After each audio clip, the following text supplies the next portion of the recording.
Bahar ayı geyni bahar köylüm bana olsun ateşine asıldım atta yürüyüp olman yerim kaymalar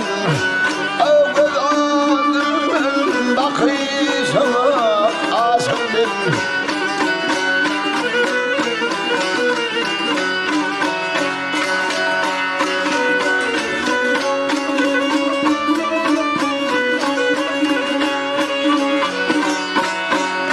Kasımlı yar ettin gözlerim bilen Toya gelince bu sorulum bilen İş bölümde ağlı gözlerim bilen Beni faylap tapıysana asın ben